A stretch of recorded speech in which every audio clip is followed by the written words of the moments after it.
Bom dia, aqui é a nossa segunda parte da oficina de Processing, né? No nosso primeiro encontro, né, já aconteceu há um bom tempo aí, nem lembro mais quando foi no comecinho do ano. A gente fez, né, a gente fez uma sessãozinha de coding ao vivo, né? A gente programou uma interação que foi usada para uma apresentação da Camerata. E aí a gente viu alguns conceitos básicos ali que eu geralmente utilizo, né, para fazer algumas interações daquele tipo, né? Então a gente utilizou movimento de imagem, né, manipulação de imagens de acordo com o estímulo sonoro. E aí a gente fez, né, o esqueleto já da interação. Depois eu refinei um pouco, né, com as imagens finais, né, que iam para a apresentação. E a apresentação aconteceu naquele mesmo dia, né? Nessa segunda parte, nesse segundo dia, a gente vai ver um pouco sobre as interações procedurais, né? Mas o que é que seria uma interação procedural? O que é que significa ser procedural em programação? Né? Em programação,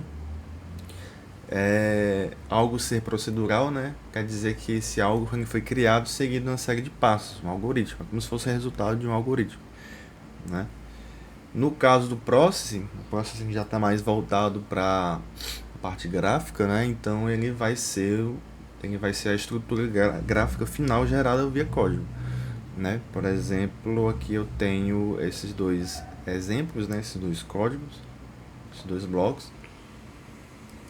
Esse primeiro da esquerda, ele está gerando um círculo, né? Ele gera aqui a janela, né? Coloca o background na cor verde. Ele põe um preenchimento vermelho nas formas que vão vir a seguir e e o contorno preto, né?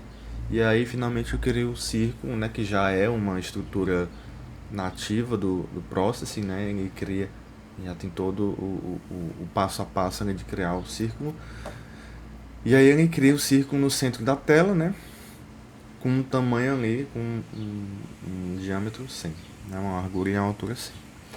Nesse segundo caso aqui eu também tenho a criação de um círculo, porém aqui a gente está utilizando, né, o bloco draw, então ele vai criar esse círculo várias vezes por segundo, né? Aí a gente utiliza isso no Process, né, para fazer algumas animações. No caso aqui eu coloquei a, a variável x, né, a posição x desse círculo para ser uma variável que vai ficar mudando ao longo do tempo. Estipulei aqui novamente, né, o tamanho da tela, a posição inicial vai ser 0. E aí eu vou no draw e desenho as coisas que a gente quer. No caso, o background, né, o preenchimento, o contorno. O círculo, agora ele está com a posição X aqui, né, em vez de ser a largura a largura dividido por 2, o comprimento dividido por 2 da tela.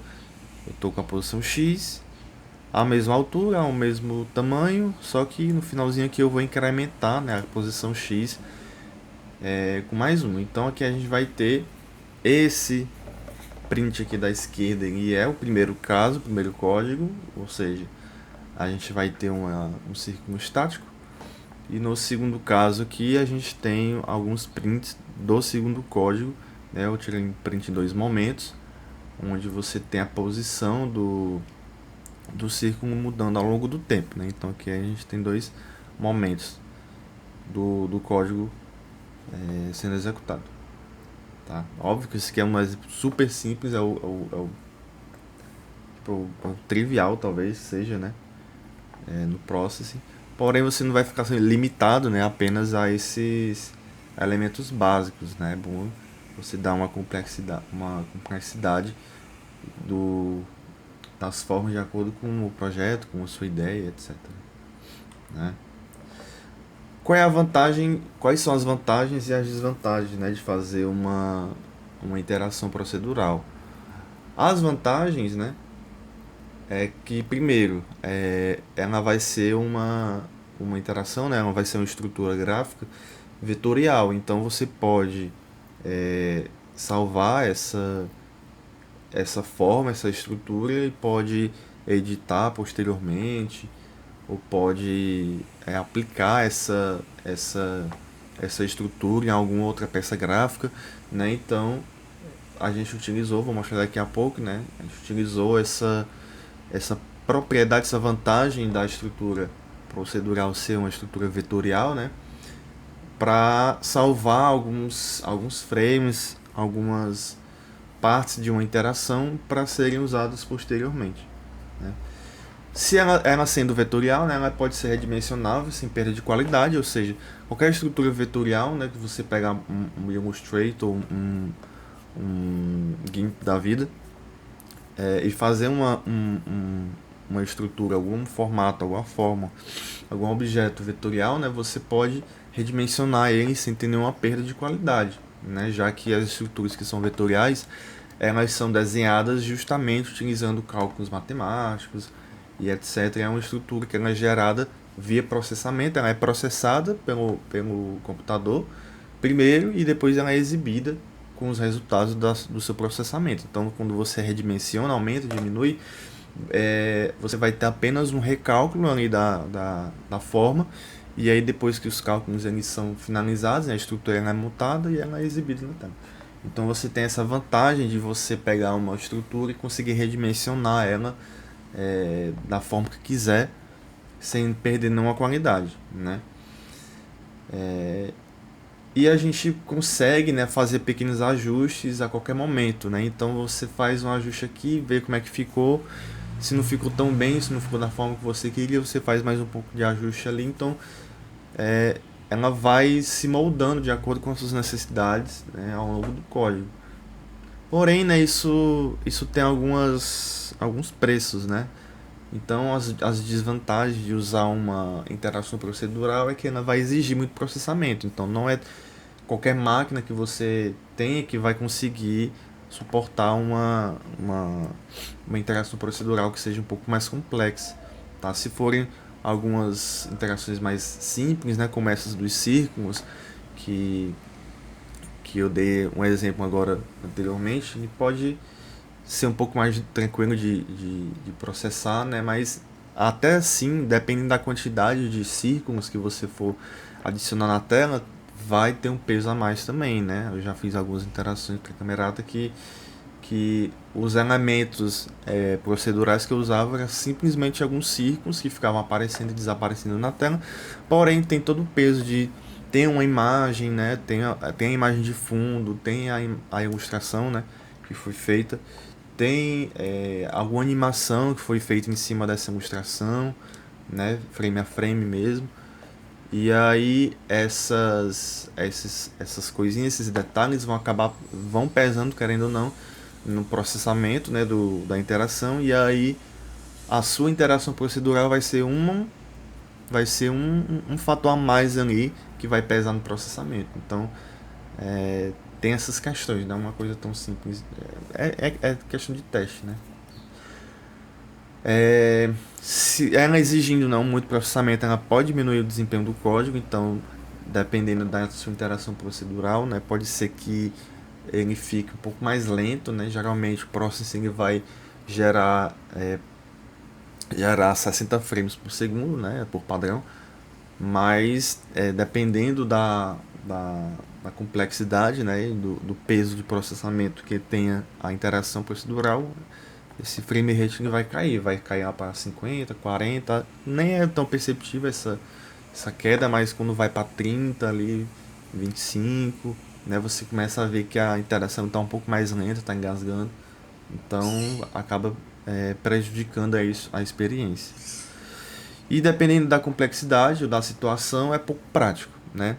Algumas interações procedurais podem parecer simples, né, no começo, mas quando você vai aplicar, ela acaba não sendo tão simples, não sendo tão trivial, ou sendo muito caro em termos de processamento. Então, nesses casos, é bom a gente repensar, né, se vale a pena mesmo ou não utilizar uma interação procedural ou mudar para alguma outra interação com imagem, etc. Vou mostrar alguns exemplos daqui a pouco. Então, nesses casos, né, na verdade, em todos os casos, vale a pena considerar a situação, considerar o caso em específico, e aí você faz um teste, vê se funciona. Se funcionar, beleza. Se não funcionar, aí você procura alguma alternativa, tá? E aí a, a interação ela vai acontecendo, tá? Então a gente vai ver alguns exemplos aqui. Eu separei uns exemplos específicos, né? Mas antes eu queria mostrar uns exemplos de outras interações, tá? Aqui são as interações que a gente vai ver um pouco mais aprofundado, né, hoje, mas queria mostrar algumas outras interações que eu fiz para a Camerata e eu fiz para outros eventos, né, onde a gente utilizou outras formas de interação. A primeira que eu queria mostrar é a interação que eu utilizei uma alternativa ao a interação procedural, né? Esse aqui foi da nossa última apresentação, né, que a gente teve. Eu animei, fiz o acalento como sendo uma interação. Na verdade, não, essa daqui eu ainda utilizei, né? Dá pra ver. Eu utilizei apenas uns círculos, né, na imagem para criar esses flarezinhos que ficam surgindo, né, como se fossem partículas de poeira que estão ali sendo iluminados pela luz aqui da geladeira e da janela, né. A janela em si, né, ali de fato foi só uma imagem que a gente fez, e aí eu fico mudando, né, a opacidade. Esse é um dos casos que eu aconselho você pensar um pouco mais a respeito de utilizar uma interação com imagem mesmo, né, pixelizada já, né, rasterizado, que é o termo que eu tava ficando um pouco, tava procurando. Essas situações onde você tem um desfoque, um blur, e você tem um brilho, alguma coisa assim, um efeito mesmo assim de glow, né, de brilho. É interessante você utilizar uma imagem rasterizada mesmo, sem ser uma interação procedural, porque o filtro do que o processing tem, né, para aplicar o desfoque, o blur, ele é muito caro em termos de processamento. E outra, né, esse filtro geralmente é aplicado em toda a imagem. Então fica muito difícil você aplicar o desfoque em algum elemento específico. E mesmo que você consiga fazer isso, esse efeito de blur, né, esse efeito de desfoque, ele é um efeito que gasta muito processamento. Então ele pesa na no desempenho da interação. Eu coloquei isso, onde foi? Eu coloquei, acho que foi exatamente no do Ave Maria que a gente utilizou uma imagem, né? Que eu utilizei uma imagem em vez de uma, exatamente isso aqui, né? Isso aqui foi o que a gente fez, né? A gente fez o esqueleto dessa interação na primeira parte da oficina. E aí, de fazer um pouco mais de barulho, falar um pouco mais próximo, aparece alguns brilhos, ó, de acordo com a intensidade do volume, né? Então esses brilhos que vão aparecendo ao fundo, eu tentei aplicar eles de forma procedural, mas como eu falei, né, o desfoque ele acaba pesando muito na interação. Então eu achei melhor, achei mais interessante fazer uma imagenzinha, um PNG pequenininho, né, do brilho, tá? Eu fiz essa imagenzinha no Photoshop da vida, enfim, né, e aí passei, né, ela tem uma resolução bem pequena, ou seja, ela é muito 100% a dimensão. Então ela é uma imagem que é muito simples de processing, carregar e processar na tela. Então achei mais mais confortável para o código utilizar esse tipo de elemento, tá? Então vocês veem aí a possibilidade, né? As opções que se tem. Se for mais tranquilo utilizar uma estrutura procedural, é o melhor, né? Porque você consegue já desenvolver a interação sem a necessidade de uma ilustração pronta. Então você não precisa tipo, aguardar a ilustração final ou, ou fazer em cima de um rascunho, né? Que dá certo, claro. Mas você consegue desenvolver um pouco mais da interação e aplicar um pouco mais também de interação ali é, na, na, no projeto, sem ser apenas uma interação com a ilustração, né? Você acaba só fazendo uma pequena animação aqui e ali, colocando a imagem aqui e ali, fazendo ela surgir, desaparecer. Então, com a interação procedural, você consegue aplicar algumas interações a mais, né? Que são feitas exclusivamente via código. Não ficar apenas uma ilustração animada, né? Para além da Camerata, né, a gente fez aqui uma interação para o Festival UFC de Cultura, né? A gente fez painel, né? A gente fez o painel de LED que ficou exposto lá na concha, né? E aí esse painel de LED, né? Essa interação que ficou no painel, ele cria, né? A logo do festival e ela fica mudando, né? De forma, de tamanho, de acordo com a situação, de acordo com o som. E eu coloquei uma opção aqui, né? Alguém para salvar o frame que está sendo exibido como um SVG, né, para a gente abrir em alguma algum software depois. Aqui a gente tem alguns frames salvos, né, no caso aqui a gente não tem nenhum. Alô, pronto. Aqui eu ajustei um pouco, né, só para deixar um pouco mais evidente a interação da estrela, né, com o som, né. Eu deixei um pouco menos sensível porque no caso ali a gente ia apresentar com som ao vivo, né? Então eu deixei um pouco um pouco menos sensível o som para a gente conseguir pegar, ter um controle um pouco mais fino, né? Vamos por assim, tá? Então esse aqui tinha a opção, né? Essas ilustrações são da organização, eles mandaram pra gente em SVG, né? Também. E aí eu só coloquei no código, né?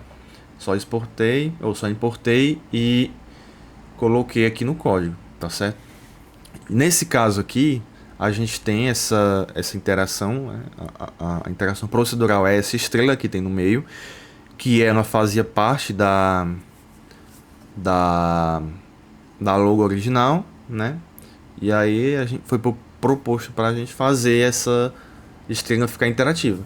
E aí, como a gente tem essa logo cambiante, né, eu coloquei a opção, né, de você tanto ocultar as ilustrações como também salvar essa interação para utilizar esse símbolo cambiante em algum outro local, né? Então, se a gente apertar S, né, ele salva. Eu falei um pouco mais alto só para a estrela crescer um pouco mais. E ele salva esse frame, né? Ele deixa salvo em SGV e aí você pode abrir, editar, colocar em outro local. Então uma é uma forma de aplicação, tá? Essa interação procedural, ela vai te dar essa possibilidade, né, de criar estruturas mutantes, cambiantes que vão se moldando de acordo com a necessidade. Mas enfim, né, vamos voltar aqui. Eu gostaria de ver algumas interações que eu separei, tá? São essas três. Eu coloquei o Starfield também, mas na verdade esse aqui eu criei, né, desenvolvi basicamente no Ctrl+C, Ctrl+V do vídeo do Daniel Schiffman. Ele tem um vídeo, acho que foi um dos primeiros quem criou, né, um dos primeiros códigos que ele desenvolveu lá no canal dele, né, do Golden Train. E aí eu peguei aquele código e coloquei, né, eu fiz algumas pequenas adaptações, né, para casar com a nossa o nosso objetivo, mas ele basicamente ele foi pego ali da interação do Schiffman, né, que ele criou, tá? Então, para não ficar tão repetitivo, né, eu achei também não dei uma eu não dei uma olhada no código para lembrar como é que ele foi feito, né? Então acho melhor deixar ele por fora por enquanto. Mas qualquer coisa, né? Dá para pegar pelo vídeo do Schiffman também, ou qualquer coisa também, se for necessário, eu faço um vídeo à parte para a gente escrever um pouco sobre ele, tá? Escrever não, né? Discutir um pouco sobre esse código. Esses três aqui, eles foram retirados da apresentação da Camerata que ela fez as 4 estações, né, lá no MIS.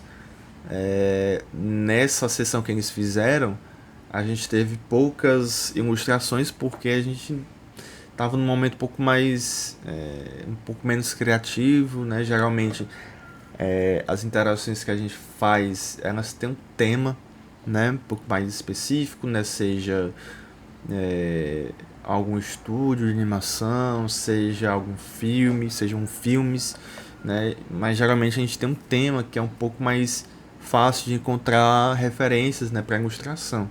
No caso das 4 estações a gente não tem, né? A gente tem toda uma apresentação instrumental, né, sem ter letras, sem ter nenhum contexto assim de atuação ou de imagens que a gente possa utilizar. Então, nesse caso aqui das apresentações das 4 estações, a gente meio que ficou engasgado ali na parte criativa, né? E aí eu acabei, né, assumindo ali de certa forma as interações, né? Eu desenvolvi basicamente todas as interações e algumas ilustrações que foram necessárias, né? Eu pedi para alguns da equipe fazer algumas ilustrações, outras eu mesmo fiz, né? Se as ilustrações forem um pouco mais simples, eu mesmo fiz a minha interação, né? A interação, a ilustração, como é o caso, por exemplo, aqui da do inverno, né? Essa aqui me veio uma ideia de criar uma interação que tem, né, o fundo como se fosse um lago congelado. E aí a interação nesse caso são duas, né? Eu utilizei uma interação rasterizada, uma imagem que vai ficar surgindo na tela, que são flocos de gelo, né? Floco de gelo é um pouco mais simples de fazer, eu fiz ali mesmo na Affinity Photo mesmo, no Photoshop, juntamente com esse fundo, né? Também fui lá que eu fiz de improviso, e a outra interação são rachaduras que vão aparecendo nesse gelo de acordo com a intensidade da música, tá? Então tem essas duas interações. Eu poderia criar eu tô tentando fazer aqui a interação acontecer. Eu poderia ter tentado criar um floco de gelo, né, procedural, mas pô, vai ser um negócio muito complexo, né? Vai ser uma interação, é uma complexidade que a gente não tinha tempo de fazer e que pronto, apareceu. E que eu achei muito infinitamente mais simples você fazer um PNG, um desenho ali básico. O tamanho vai ficar pequeno mesmo na tela, então não precisa ser um negócio super refinado e também não precisa ser não precisa ser tão complexo, né? Mas a parte da rachadura, né, que era a minha interação, a minha ideia original, né, não tinha os flocos eles foram surgindo depois, mas no caso da rachadura a gente não tem como fazer em desenho, né? Até teria, né? Mas só que você precisaria salvar vários frames. Esses frames eles ficariam aparecendo de acordo com o volume, de acordo com o estado. Então teria-se mais trabalho de fazer o desenho da rachadura e teria-se mais trabalho de fazer o floco de neve procedural. Então, nesse caso, eu optei por fazer a rachadura procedural, que é a mais simples, e o floco de gelo, o floco de neve na ilustração mesmo, que era também, né, mais simples. Eu vou adicionar um pouco mais de sensibilidade aqui, para ver se na fala ela causa as rachaduras e os flocos de gelo de aparecerem. Né? Então aqui a gente tem os flocos aparecendo, né? Aqui embaixo a gente tem as rachaduras, né? A rachadura basicamente é uma sequência de pontos que eu estava criando, vou mostrar o código daqui a pouco, que esses pontos eles iam avançando de forma aleatória na tela, e aí de acordo com a posição do ponto eu ia aumentando a espessura da linha e da rachadura para dar esse efeito de que o gelo ele estava se abrindo, né? Então nesse caso aqui, né? Tá difícil, as interações não estão querendo acontecer hoje.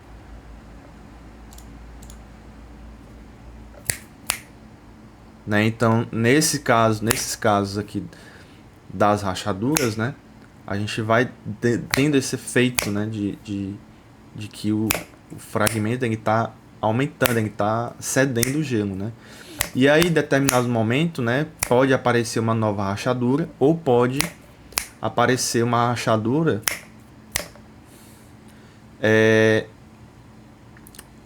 a partir de um ponto que já está rachado, né? Tô tentando fazer isso acontecer. Ó, lá embaixo, no comecinho, já começou a aparecer uma nova rachadura, né?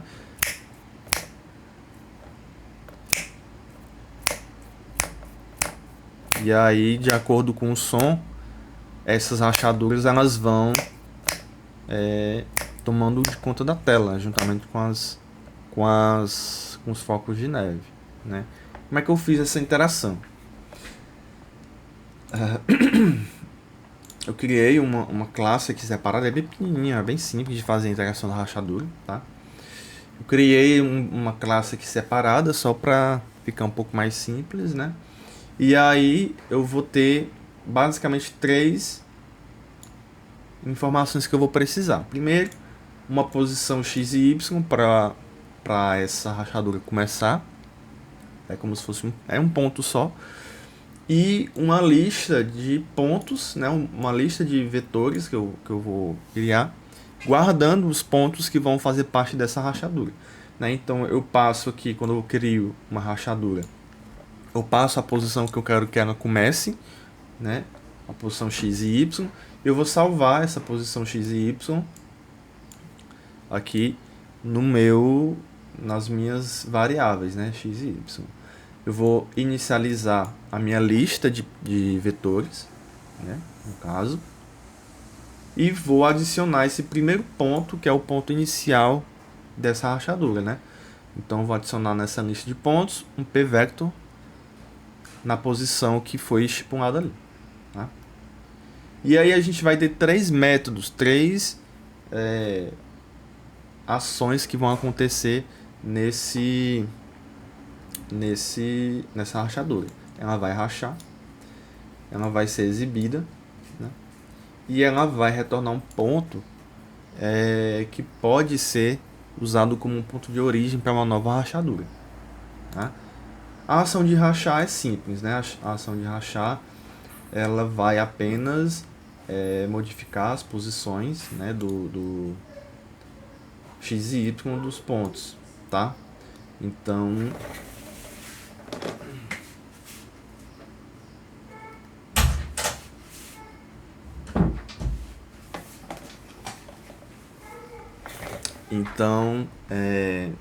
quando ela rachar, ela vai mudar a posição x, ou seja, ela vai avançar na tela de uma quantidade aleatória mesmo.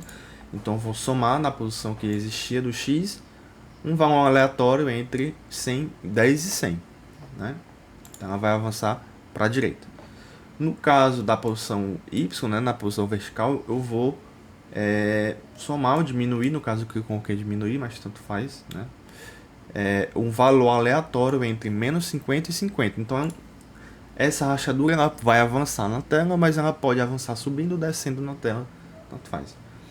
Atualizei a posição, né, as coordenadas dos pontos, eu vou adicionar esse novo ponto na minha lista de pontos, tá? Então eu vou ter um ponto, por exemplo, eu tenho uma posição qualquer, então nesse caso, por exemplo, né, o meu ponto,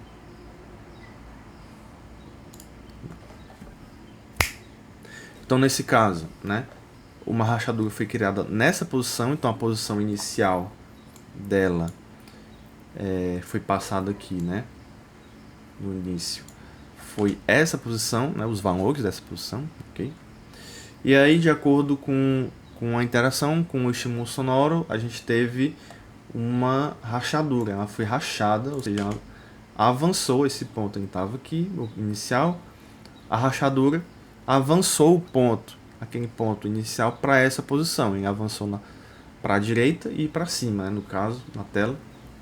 De acordo com as interações, né, vão sendo adicionados novos pontos, né? Opa, aqui adicionou até demais de uma vez. Entre eles, né, alguns pontos aqui, né, da rachadura original serviram de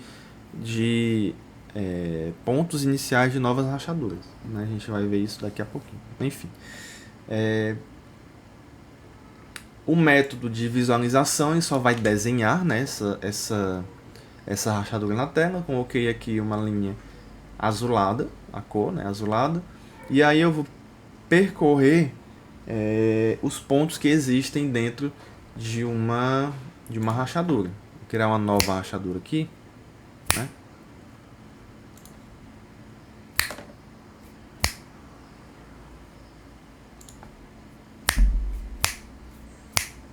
Pronto. Eu tenho essa rachadura, né? Por exemplo, ela tem alguns pontos e aí eu vou percorrer esses pontos dessa rachadura de trás para frente. Como assim? Do último ponto que foi adicionado até o primeiro, né? Por que eu faço isso? Porque eu vou querer fazer uma variação na espessura da linha que vai representar a rachadura, para dar esse efeito de que a rachadura está cedendo o gelo, né? A parte que ela vai avançando, à medida que ela vai avançando, ela vai deixando para trás rachaduras mais espessas, mais grossas, né? Então eu percorro a partir do último ponto que foi adicionado, no caso esse bem aqui, né? Eu vou percorrendo até chegar na posição original, né? Na posição inicial aqui.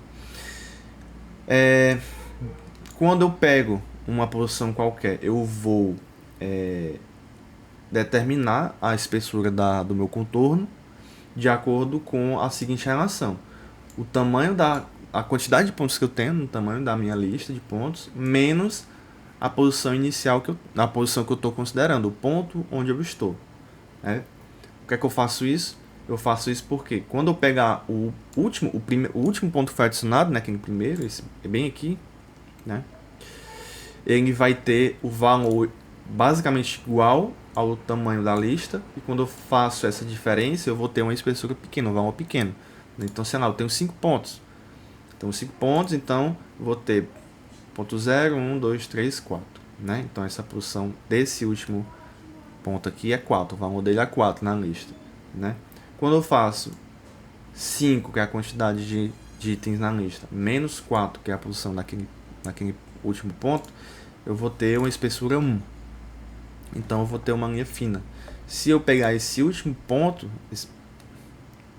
nossa, eu tô sendo meio confuso, né? Mas quando eu pegar esse primeiro ponto aqui, o primeiro que foi adicionado, ele vai ter o índice 0. Quando eu faço a diferença 5 menos 0, eu vou ter uma espessura 5.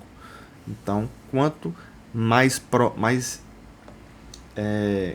mais antigo for o ponto, mais grosso vai ser a linha, né?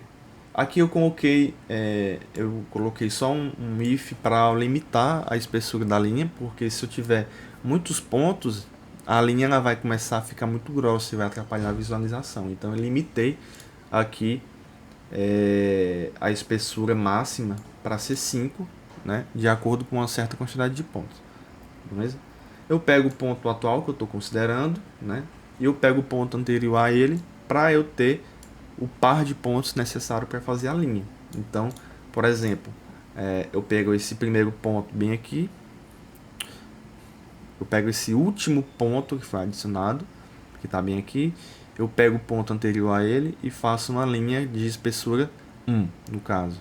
Depois eu pego esse penúltimo ponto com um antepenúltimo, o anterior a ele, faço uma linha de espessura 2. Depois eu pego esse ponto e o anterior a ele, eu faço uma linha de espessura 4, depois eu faço de espessura 3, desculpa, depois eu faço uma linha de espessura 4, depois eu faço uma linha de espessura 5 e assim vai indo. E aí eu vou dar esse efeito, né? Você vai vendo a rachadura ficando um pouco mais larga à medida com que ela vai avançando, né? Então aqui a gente vai vendo esse efeito, né? Fica bem interessante, né? E eu limitei, né? Então a parte de espessura 5 ela sempre vai ter essa espessura, né? Só para eu dar um exemplo aqui como é que ficaria, né? Sem essa limitação de espessura, ela ia avançando e ia ficando cada vez mais grossa. Ficaria até interessante, mas aí como a rachadura ela é uma estrutura aleatória, pode ser que ela fique dando voltas na tela, né? E aí isso vai acabar fazendo com que ela fique exageradamente mais grossa, né? Muito grossa, grossa demais, vai acabar ocupando muito espaço na tela. Então eu achei mais interessante manter ela com um limite, né, de espessura só para ter essa dinamicidade, né, esse controle. O método de nova rachadura, né, ele só vai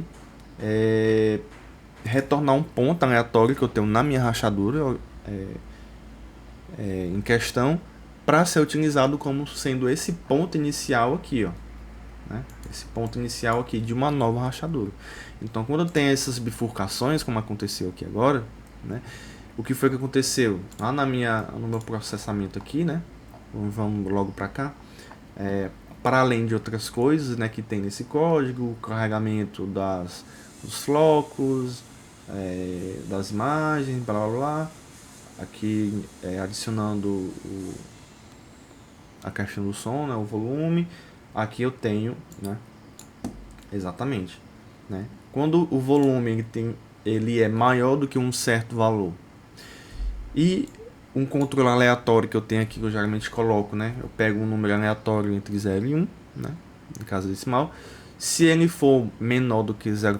Alguma coisa, no caso aqui 0.3, ou seja, em 30% dos casos, né, em que acontecesse esse aumento, essa passagem aqui nesse limite de volume, eu vou ter a adição de um novo floco. E para além disso, quando eu tiver um outro caso, né, de entre os 10%, onde eu entro dentro desse if, eu vou criar uma nova rachadura, tá? Ou eu vou adicionar uma rachadura no que já tem, um novo rachado, ou eu vou adicionar do zero uma nova rachadura, tá? E aí, depois dessas, né, eu vou rachar alguma rachadura aleatória que eu já tenho, né? Então, nesse bloco aqui de código eu tenho quando o sonho ultrapassa um certo volume e eu tenho um caso entre os 30%, né, que vai fazer com que eu entre dentro desse if, eu entro nele, adiciono um floco de neve, tá? Floco é uma outra estrutura aqui, e vou ver em 10% dos casos em que eu entro dentro desse bloco, eu vou criar uma nova rachadura, ou seja, uma rachadura ela vai aparecer com menos frequência do que um floco de gelo, um floco de neve, né? O floco de neve ela é a interação principal, e a rachadura ela vai ser uma interação secundária, porém ela vai chamar mais atenção ali, né? Tá? Depois eu vou pegar uma rachadura aleatória dentro das que eu tenho. Eu tenho uma lista de rachaduras, tá? Várias rachaduras, vários flocos de neve. Vou pegar uma dessas rachaduras que eu tenho, aleatória, né? E vou rachar ela, tá? E vou adicionar uma rachadura nela, né? Que é exatamente essa parte aqui da estrutura da rachadura, tá? Depois eu vou exibir todas as rachaduras e todos os flocos de neve, e é isso, né? O código é relativamente pequeno, tá? E o que é rachadura, que é chamado aqui dentro da análise do volume, né? Ela é uma função que eu deixei aqui separada, tá? E ela vai ter de dois tipos, né? Eu vou ter dois tipos de rachadura. Ou eu vou ter uma rachadura que vai partir de outra que já existe. Então eu vou pegar uma rachadura que já tenha, vou pegar um ponto dela, né? Um ponto de rachadura dela, e vou usar esse ponto como sendo a origem de uma nova rachadura. Ou eu vou criar uma rachadura do início. Ela vai começar a rachar aqui do zero, bem aqui, bem daqui, bem da esquerda, tá? Tem essas duas possibilidades. Eu vou sortear aqui no aleatório mesmo, tá? E aí eu vou ver. Se for zero, né, ou seja, ela vai partir de outras já existentes, eu vou pegar uma rachadura que eu já tenho de forma aleatória, pego aleatoriamente, pego dela um ponto aleatório também, eu vou chamar o método que ela tem, né? Rachadura.get, ou seja, eu peguei essa rachadura aleatória e dela eu puxei um ponto de nova rachadura, que é esse último método aqui, ó, que vai retornar um ponto aleatório dentro da rachadura. E eu vou usar esse ponto que foi retornado e adicionar uma nova rachadura na minha lista de rachaduras, que vai começar desse ponto que foi passado, né? Nova rachadura do ponto px e py. Tá? Se for ou seja, se for uma rachadura do início, eu só vou adicionar na minha lista de rachaduras uma nova rachadura que vai começar de x igual a zero, ou seja, ela vai começar aqui bem da ponta esquerda, numa altura aleatória aí da minha tela. Pode aparecer em qualquer um desses pontos aqui. Vamos ver se consigo fazer uma nova rachadura aparecer, né? Aqui eu tô nesse caso aqui eu tô só aumentando as rachaduras que eu já tenho. Eu tenho duas, né? Eu tenho essa mais longa aqui, e eu tenho essa que surgiu a partir desse ponto aqui. Vamos lá ver se a gente consegue fazer uma nova rachadura aparecer. Apareceu a partir do mesmo ponto, ó, que tinha aparecido aquela, surgiu uma nova rachadura, uma terceira. Indo novamente, pronto, apareceu essa nova rachadura aqui a partir do início, né, numa altura aleatória. E aí, de acordo com os estímulos, né, essas rachaduras elas vão aumentando ou elas vão surgindo, né, novamente. Tá? Então eu optei por deixar mais flocos de gelo nesse caso, né, do que a interação da rachadura, que é procedural, por dois motivos. Primeiro, para poupar processamento, né? Como eu falei, uma interação procedural, por mais simples que ela seja, ela tem um custo ali, porque ela vai sempre estar fazendo cálculos, né, para determinar os tamanhos, as posições e as características do elemento, né? Então eu optei por deixar ela como sendo uma interação secundária, né? Porém, ela é uma interação permanente, ela sempre vai estar na tela, enquanto que os flocos de gelo eles vão aparecer em maior quantidade, mas eles vão sumindo, né? O gelo ele vai derretendo, entre aspas, e aí eu vou ter uma interação que vai desaparecendo, né? Então essa interação aqui da rachadura do gelo, ela é bem simples, né? Eu considero ela sendo relativamente simples, tá? Eu aconselho vocês tentarem fazer essa interação, tá? Como forma de exercício, né? Uma segunda interação que eu separei para a gente ver é a das flores, né? Essa aqui tem um nível um pouquinho maior de complexidade, tá? Ela também foi utilizada nas 4 estações, tá? Essa que foi a única que a gente teve uma referência, vamos dizer assim. A gente teve uma referência de algum outro projeto anterior, né? Não que a gente tenha feito um projeto, mas que a gente viu um projeto, né? Uma interação dessa acontecendo.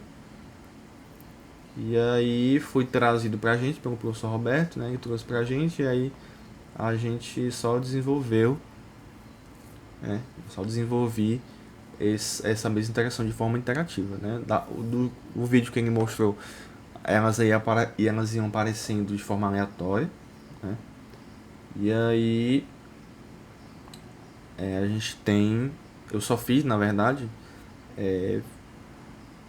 colocar uma interação, né? Uma interação sonora, né? Eu tô só vendo aqui, eu não gostaria de ficar fazendo os cliques, né? Mas vai ser o jeito, né? Então aqui a gente tem a geração de flores, né? Com características aleatórias, cores aleatórias, tamanhos, formatos, número de pétalas, tudo aleatório, né? E aí aqui tem apenas as cores eu estou guardando aqui. Por que eu fiz assim? Porque, não sei, não lembro. Eu fiz dessa forma. Eu fiz uma lista de cores para o miolo da flor e para as pétalas, né? E aí as cores para o fundo e etc. Tá? Então aqui a gente vai ter basicamente, né, a captação do som, né, aqueles parâmetros que toda interação vai ter. Tá? Aqui eu vou ter a análise do som, ou seja, o volume ele passou um certo valor, sim. E a quantidade de flores que eu tenho já na tela, ela é inferior a 200 nesse caso, né? Aí eu vou verificar, eu tenho uma lista, né?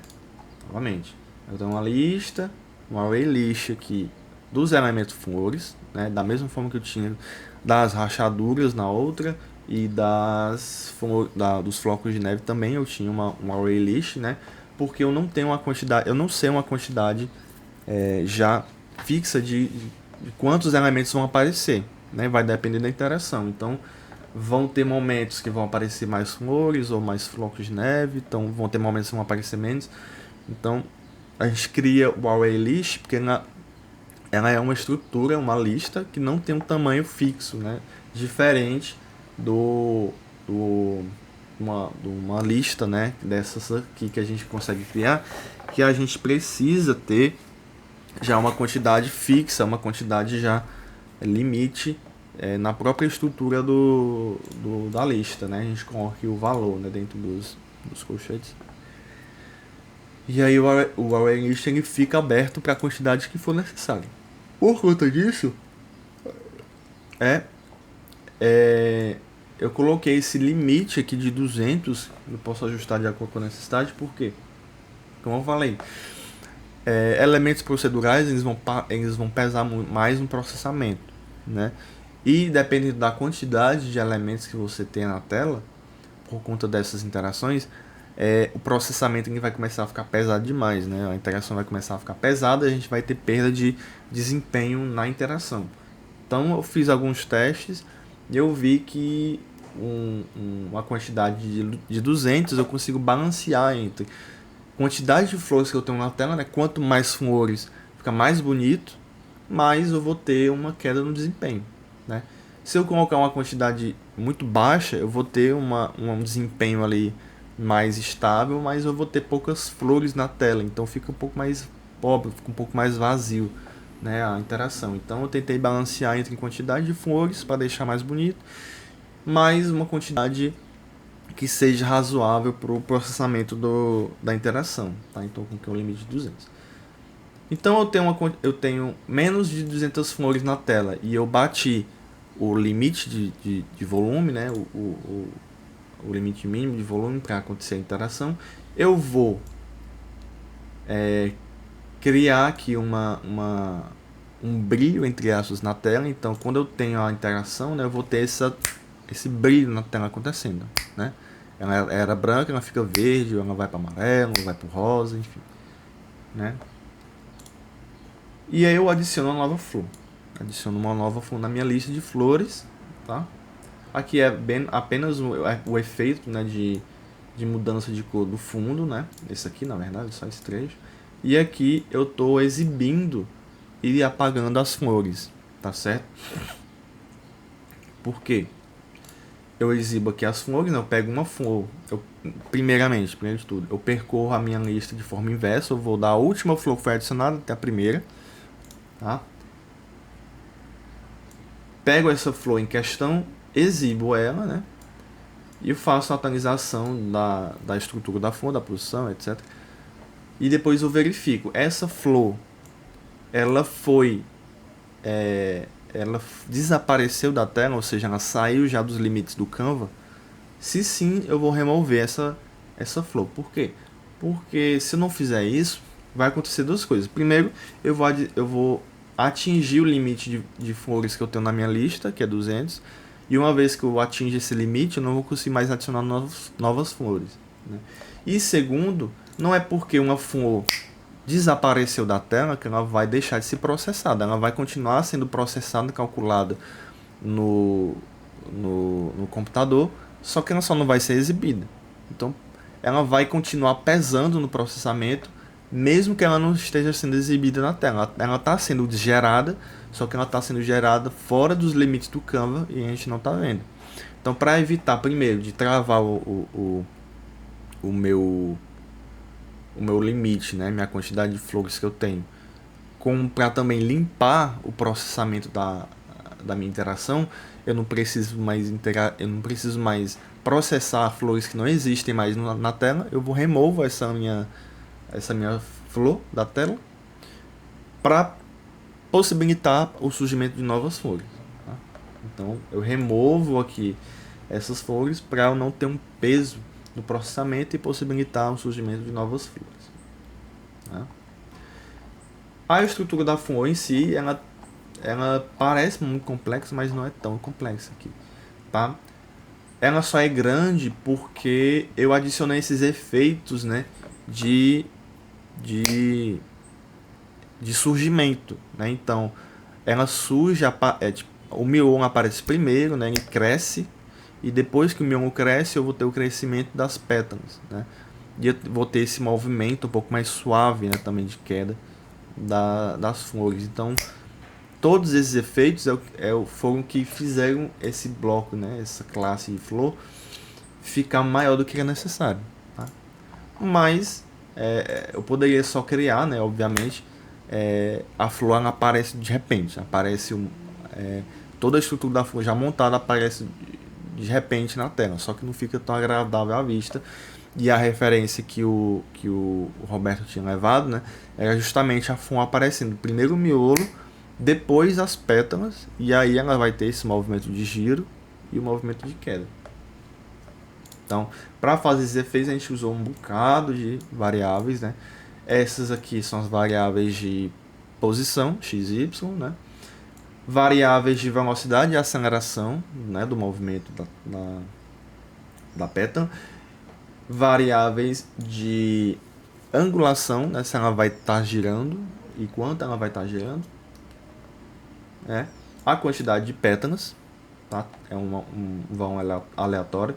E aí o diâmetro do miolo, a largura e o comprimento da pétala e a distância, né? Esse parzinho aqui, na verdade essa aqui, ela vai determinar a distância da pétala pro miolo. Então vão ter flores que vão ter pétalas mais distantes do miolo, como essas aqui, e vão ter flores como essas aqui, que vai ter a pétala mais junto ao miolo, formando uma flor mais fechada. Essa aqui está mais fechada e essa aqui está mais aberta. Então, quem vai determinar essa distância da pétala para o miolo é esse offset, né? Esse offset da pétala e esse offlerp aqui também, tá? E as cores, né, do miolo e da pétala, então aleatório, né? Então a flor ela vai aparecer numa posição aleatória, tá? Com uma velocidade inicial 0 e uma aceleração fixa de 0,01. Então ela vai caindo, ela vai ter uma aceleração, mas ela vai ter uma aceleração bem suave. Você não vai notar ela caindo muito rápido, né? Ela vai passar mais tempo na tela, tá? O número de pétalas. O número de pétalas, ela vai ser um valor inteiro, mas aleatório, entre 5 e 20. Então a FUN ela pode ter apenas 5 pétalas, como pode ter várias pétalas preenchendo a tela, certo?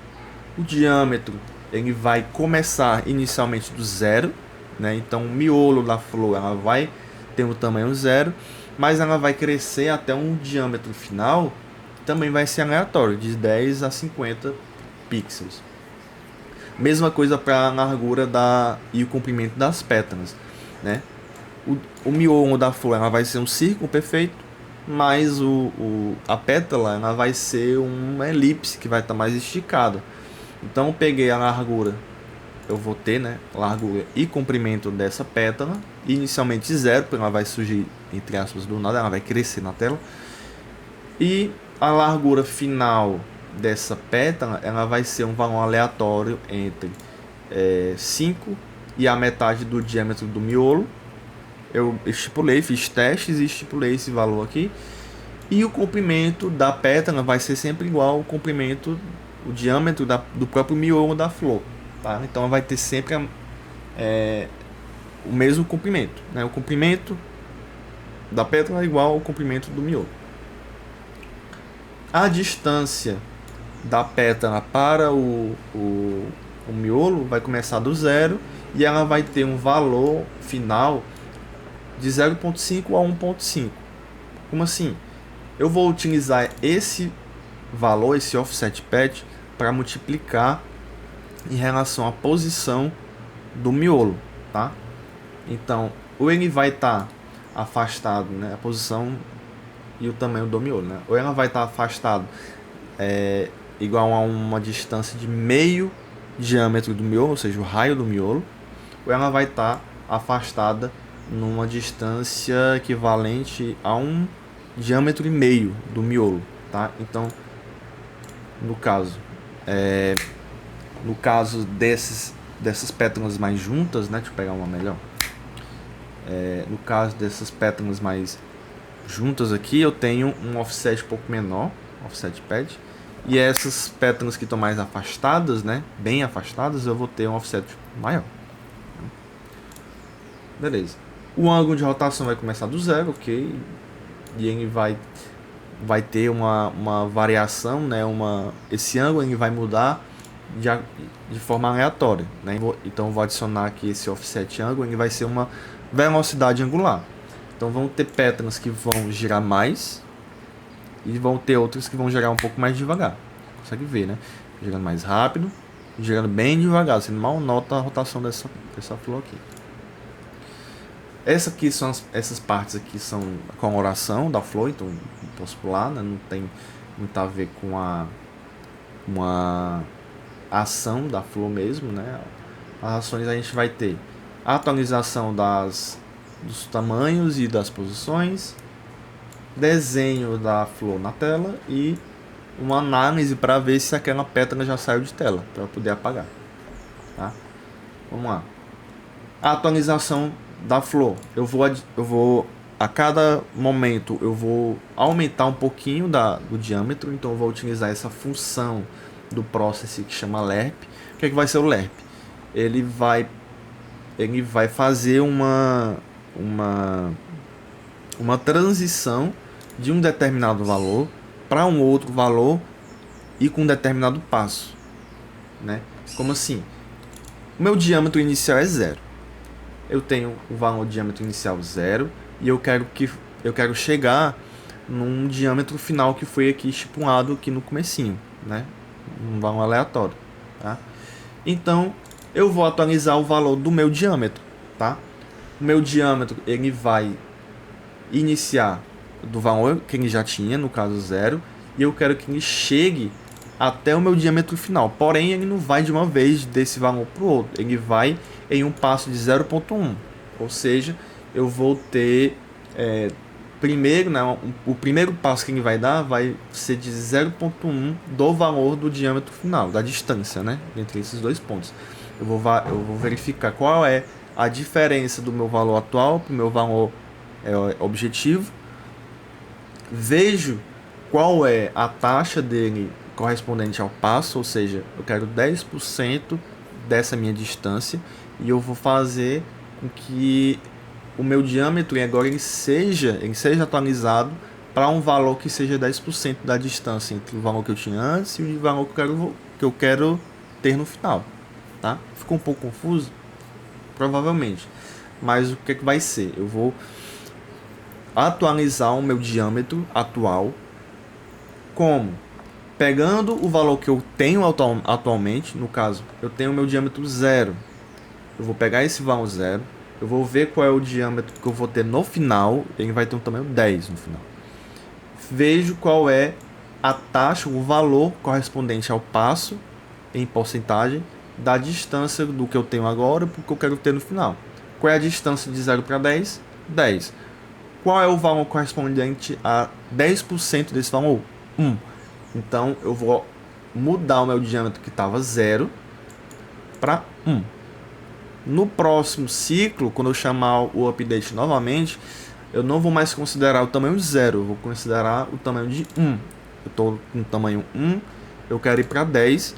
Qual é a distância de 1 para 10? 9. Qual é o valor correspondente a 10% de 9? 0,9. Então eu vou ter agora o diâmetro atualizado de 1 para 1,9. Né? Então ele vai mudar, o diâmetro vai ser atualizado de 1 para 1,9.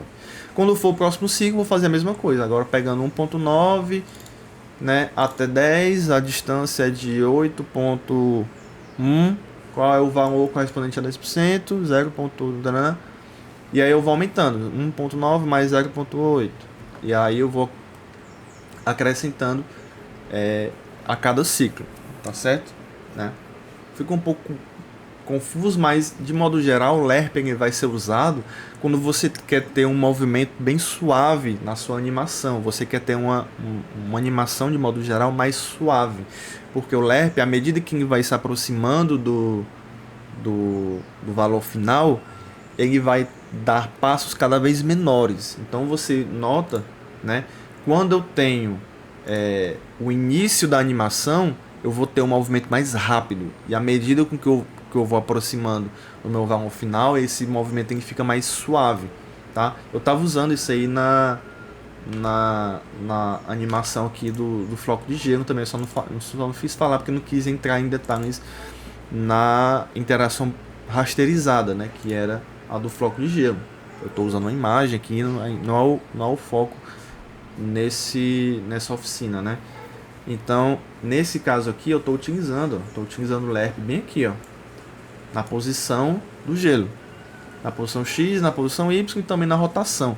Então, quando eu tenho o surgimento de um novo floco de gelo, ele vai vir bem rápido, e à medida com que ele vai se aproximando da posição final dele, ele vai ficando mais devagar, então você vai vendo o movimento freado, e ele vai também girando um pouco mais devagar, ele vai girando mais rápido, e ele vai, à medida com que se aproxima, né, da posição final, ele vai ficando mais lenta a rotação, né? Vamos ver se a gente consegue adicionar aqui pronto. Então a gente vê aqui que ele vai freando, e o movimento de rotação do floco ele vai ficando mais lento, né? Então ele dá esse movimento mais suave pro elemento, tá? A mesma coisa está acontecendo aqui no gelo, porém a gente tem aqui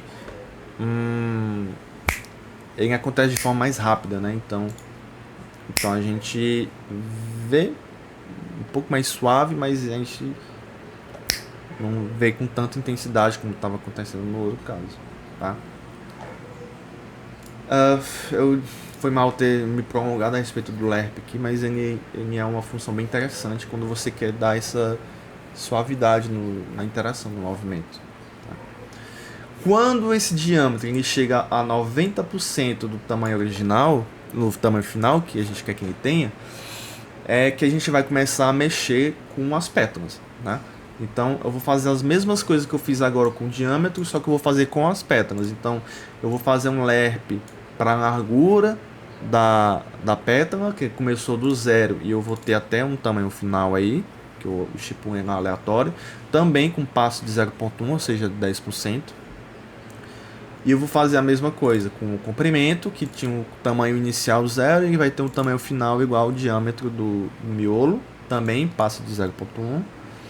E a posição, né, a posição da pétala em relação ao miolo também vai crescer de 0, que estava, até o valor que foi estipulado lá, aleatório, também com passo de 0,1, de 10%.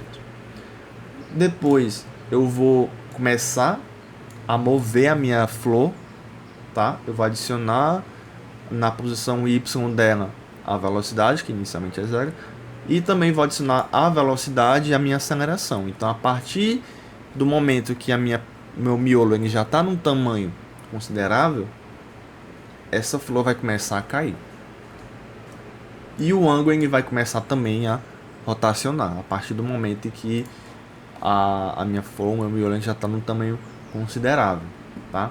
Aqui eu vou apenas exibir, né? Então vou fazer só os desenhos, né? Eu vou aplicar o pushing pop, porque eu vou precisar fazer com que essas flores rotacionem. Então por conta disso eu aplico um pushing pop para salvar momentaneamente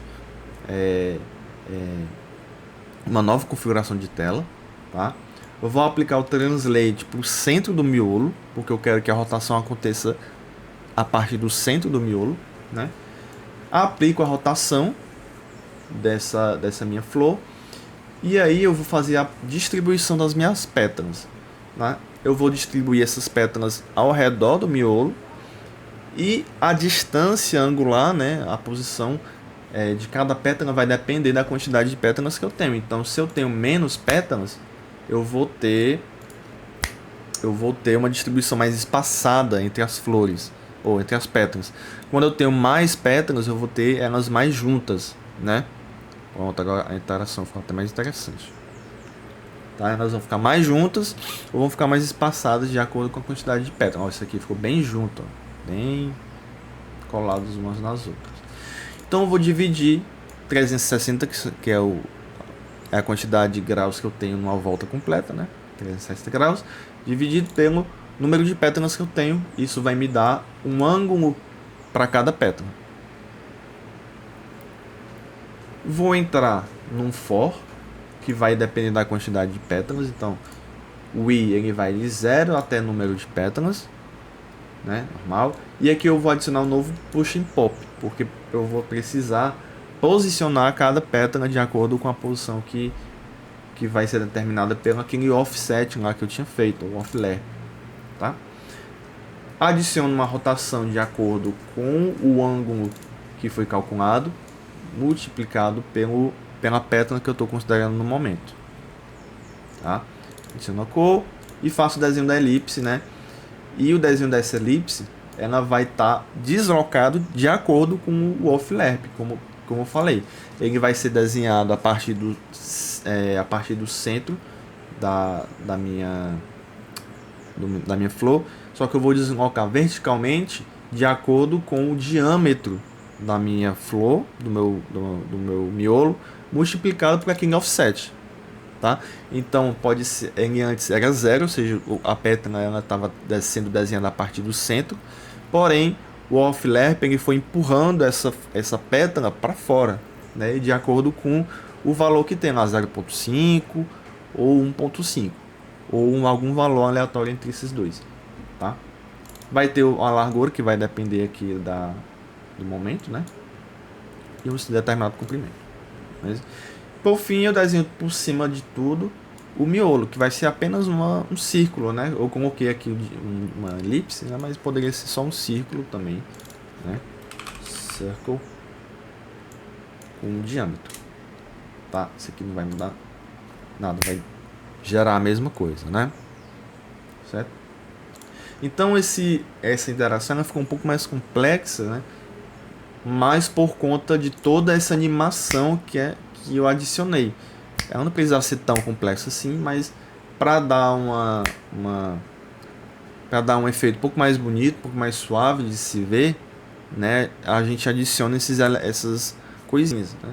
Infelizmente, né, esses detalhes eles vão deixar a interação procedural um pouco mais complexa, né, e um pouco mais cara em termos de processamento, tá? Então, quando for executar esse código, ele vai estar um pouco mais engasgado, né?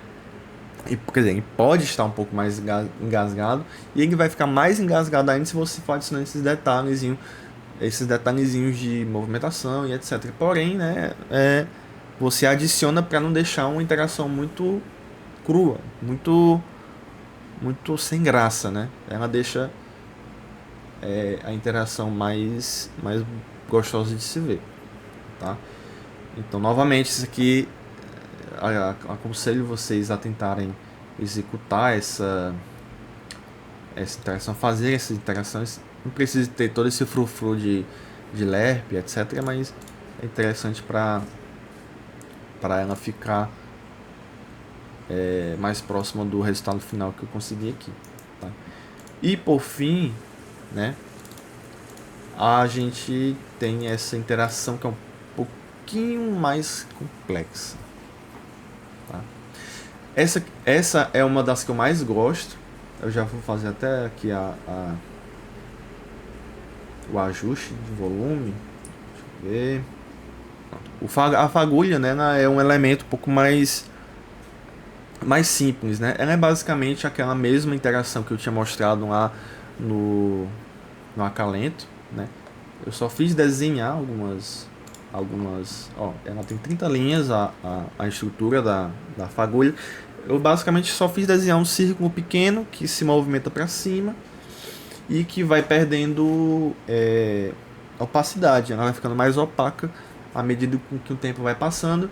E aí, quando essa opacidade ela atinge o valor zero, ou seja, ela desaparece da tela, eu apago ela da minha lista de fagulhas. Pelo mesmo motivo lá da interação com as flores. Quando eu tenho elementos que vão desaparecer em algum momento da tela, é interessante a gente sempre ter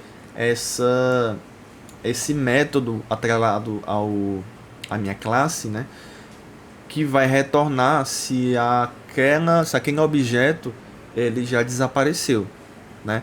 Porque aí eu consigo fazer uma limpa na minha lista. Eu vou ter menos elementos que vão ficar sendo desnecessariamente processados pelo computador, e eu vou diminuir os elementos que tem na minha lista. Então, caso eu tenha um limite de elementos na minha lista que vão aparecer na tela, quando eu faço essa limpa, eu vou abrir espaço para novos objetos aparecerem na minha tela, tá? Então, é sempre interessante você ter esse método, deixa ele já bem lá no finalzinho. Você já, antes de desenvolver todo o elemento, toda a classe, né, você já cria os métodos, os que vocês vão precisar, né? O update, o show, que geralmente é obrigatório, porque você vai ter algum elemento ali que vai estar interagindo, vai estar se movimentando, vai estar se modificando. E deixa já no final, eu gosto de chamar isGun, né? E ele é um método booleano, então ele vai retornar verdadeiro ou falso. Já deixa falso aqui para não dar erro, né? Porque no Java é assim, se você tem um método que retorna void, você não precisa fazer nada. Você só cria o método void lá e deixa ele vazio. Mas se você tiver um método que retorna alguma outra estrutura, algum tipo primitivo, no caso aqui booleano, mas pode ser um número inteiro, pode ser um número float, pode ser um objeto, pode ser um vetor, pode ser qualquer coisa. Você precisa dar um retorno para esse método. Então, se eu, por exemplo, deixar isso aqui vazio, ele vai ficar destacado aqui dizendo que vai dar erro, né? Que ele espera que, como o método ele não é void, ele não é vazio, ele espera que tenha algum retorno. E que seja um retorno do tipo que está estipulado aqui. No caso booleano, ele espera que eu retorne algum valor booleano, verdadeiro ou falso. Se for um inteiro, ele espera que eu retorne algum valor inteiro, 1, 2, 3, 0, enfim. Se for um p-vector, ele espera que eu retorne um vetor. Se for um outro objeto, ele espera que eu retorne aquele objeto, um objeto daquele tipo. Então, você precisa já deixa um valor temporário. Ele espera um valor booleano, bom, então bota retorna falso ou retorna verdadeiro. Ele espera o inteiro, então retorna zero.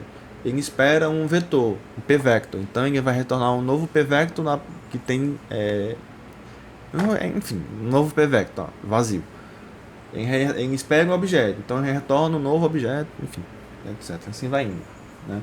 No caso aqui, retorna falso, e aí depois eu adiciono aqui a condição que vai fazer ele retornar verdadeiro, ou seja, a condição que vai me dizer, opa, esse objeto ele já desapareceu da tela, você faz o que você quiser aí com essa informação. Beleza. Vou voltar aqui. Fagulha é bem simples, né? Então, eu crio aqui a minha lista, né, de fagulhas, claro.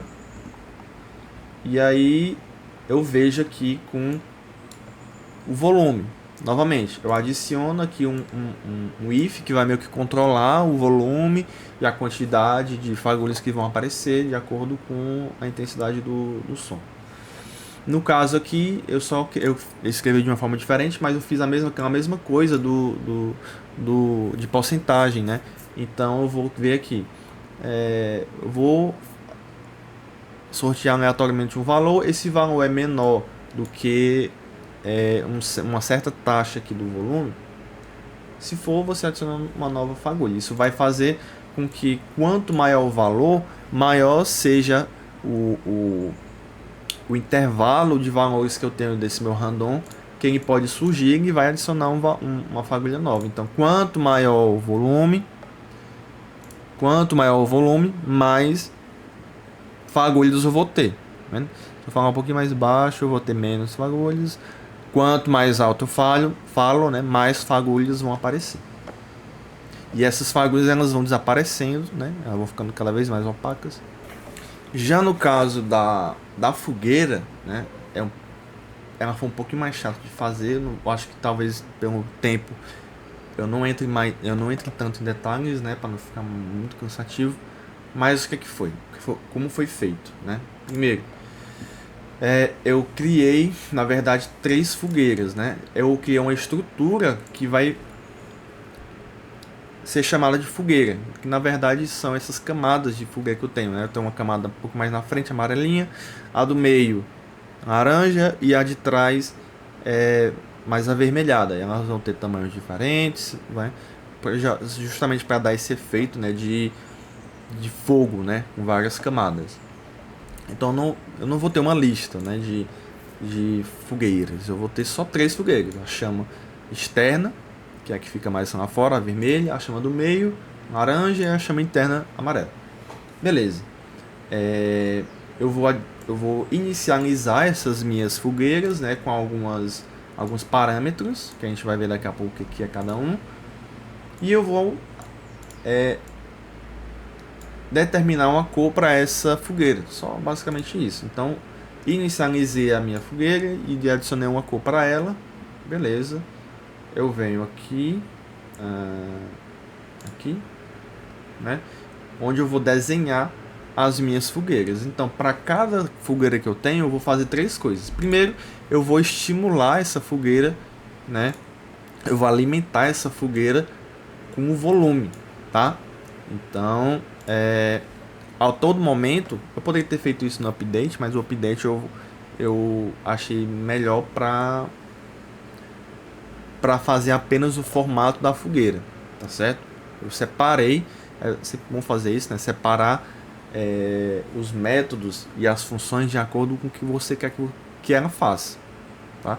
Então eu separei o estimular, que ele vai fazer uma coisinha bem pequenininha, bem simples, entre aspas, mas ele vai ficar separado da estrutura do update, que é o que vai moldar toda a fogueira. E o show ele vai exibir a fogueira na tela, né? Como sempre. Fiz isso para cada uma das fogueiras. A gente vai ver agora como é que é feita toda essa estrutura da fogueira, tá? Então, ela tem um formato um pouquinho mais ruim, né? Por quê? Porque como foi que eu criei essa interação da fogueira? Eu fiz ela da seguinte forma. Eu usei, né, como dá pra ver, ela não é um formato trivial, né? Ela não é um formato básico do Process. Ele não é um triângulo, ele não é um círculo, né? Não é nada. Ele é uma curva qualquer. E é exatamente isso. Eu vou criar uma curva, eu vou adicionar alguns pontos na minha fogueira e eu vou criar com esses pontos uma curva. Ela vai se assemelhar a um triângulo, né? Então eu tenho aqui a base mais larga, e à medida com que eu vou aumentando a altura, ele vai se direcionar a um ponto só, né? Então eu tenho esse formato triangular, tá? E aí eu vou ter alguns pontos que vão fazer parte dessa fogueira. E aí esses pontos eles vão ficar dançando pela tela, eles não estão sendo exibidos, né? Posso até criar, só mover aqui só pra gente ver esses pontos. Daqui a pouco eu faço isso. Mas esses pontos eles vão ficar dançando pela tela, e à medida que eles vão mudando de posição, a minha curva ela vai mudando, né? E aí a gente é mostrado pra gente apenas o estado final, né? O resultado final da formação dessa curva, né? Com todos esses pontos. Então, vamos lá. Aqui eu tenho, vou ver se consigo deixar a fogueira aqui do lado, né? Pra gente ir vendo. Primeiro eu tenho aqui as minhas variáveis, né? Primeiro eu vou ter um ponto pro topo da fogueira, ou seja, esse ponto aqui, né? Obviamente, e eu vou ter um ponto da base, que é o que eu vou utilizar para dizer onde é que essa fogueira vai ficar. Então eu quero essa chama, que essa chama fique nessa posição. Então eu vou passar a posição desse ponto base, né, justamente. Vou ter aqui, né, o x e o y que vão ser usados, né, para a criação dessa base. Um offset, ou seja, uma variação da minha posição x e uma variação da minha posição y, a largura da fogueira e a altura da fogueira. Para além disso, eu vou ter um fator também de variação do volume, um fator de variação do volume para a altura y da minha fogueira, e também um fator de variação de volume para a altura da fogueira. Então, o volume ele vai influenciar duas coisas. Ele vai influenciar na posição de cada ponto de cada ponto que forma a curva na fogueira, e também vai influenciar na altura da chama. Então, você já deve ter notado, né, que à medida que eu faço um barulho mais alto, tem um som com volume mais alto, a chama ela fica mais alta, né? E eu também tenho uma chama um pouco mais dançante, né? Porque eu também estou variando o offset, né, da posição y de cada ponto, tá? Beleza.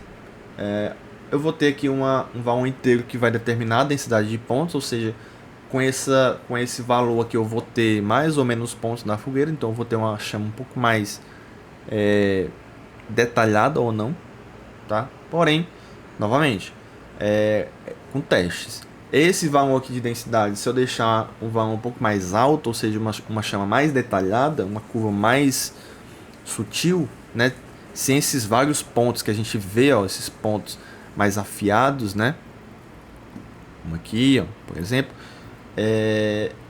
isso vai ser mais custoso em termos de processamento.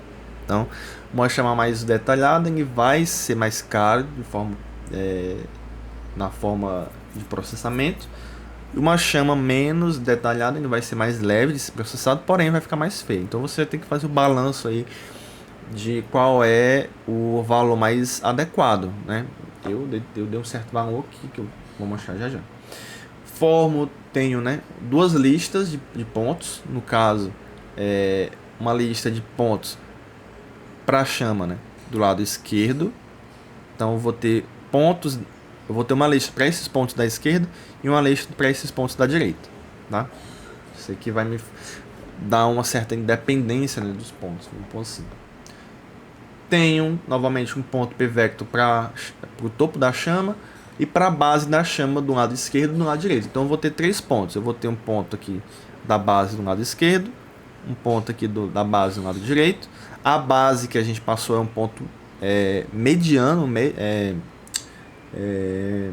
ponto central aqui, tá? E a partir desse ponto e da largura, né, da minha chama, eu vou ter a determinação desses outros pontos aqui, da direita e da esquerda. E o ponto do topo aqui, que vai ser, como eu vou ficar brincando com esses pontos, né, com a altura e etc., eu criei esse outro ponto, esse outro p vector para guardar esse ponto aqui do topo, tá? E a cor, né, que vai ser estipulada por essa, já vou passar, ó, por esse método setColor que eu utilizei lá no comecinho, né?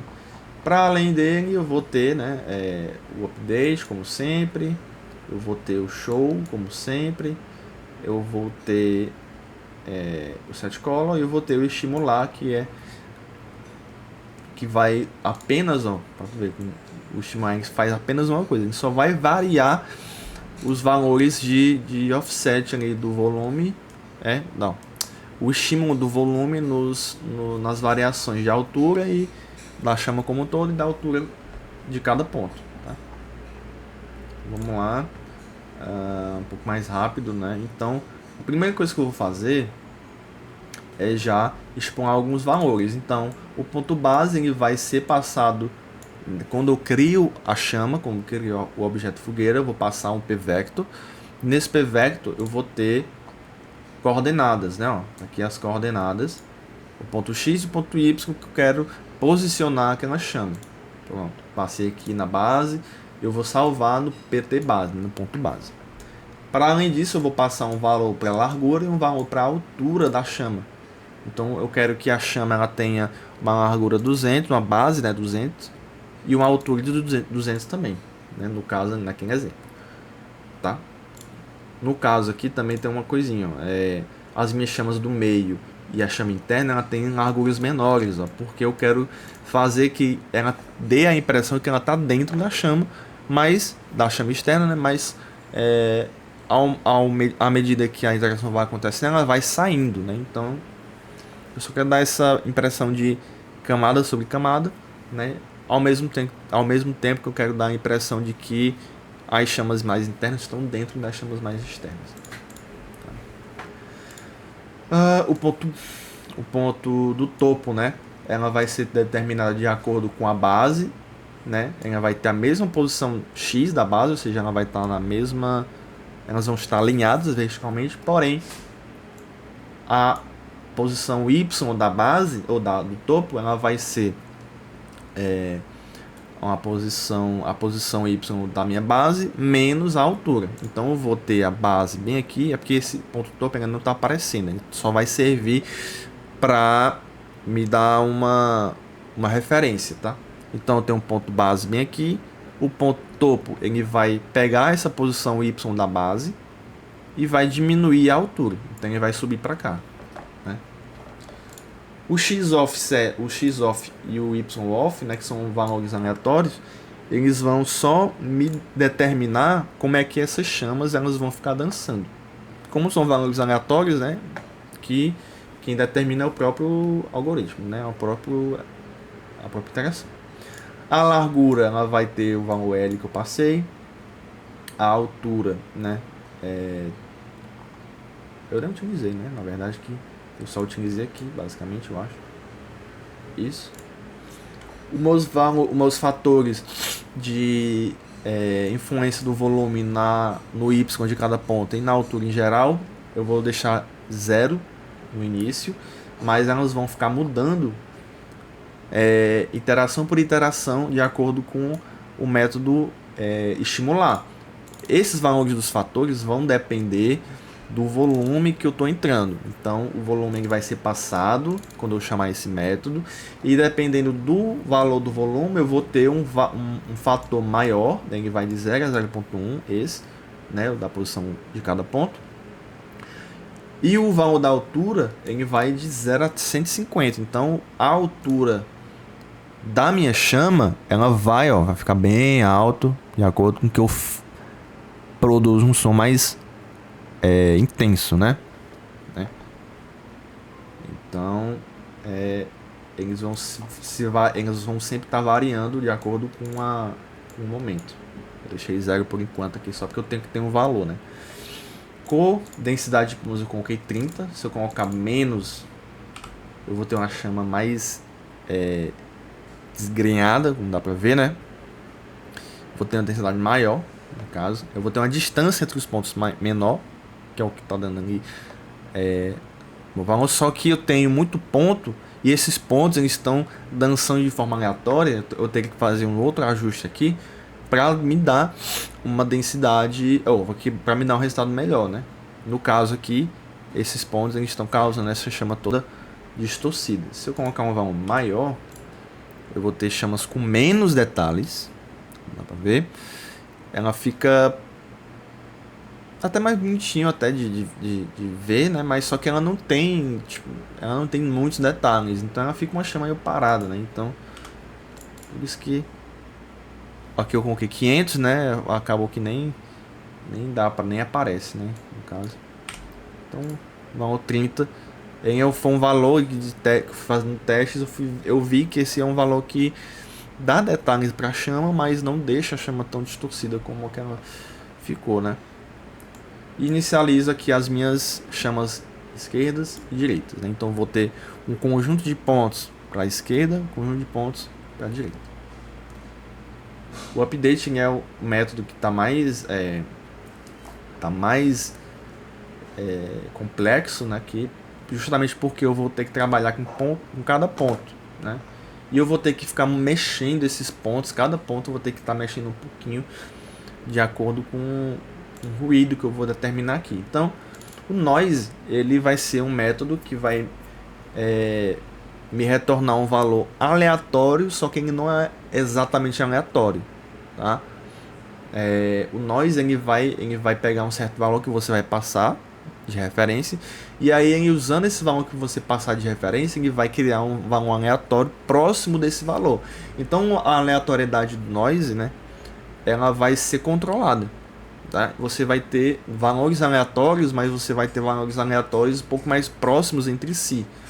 Não é exatamente um random que vai dar um valor totalmente aleatório de acordo com um certo intervalo que você dê.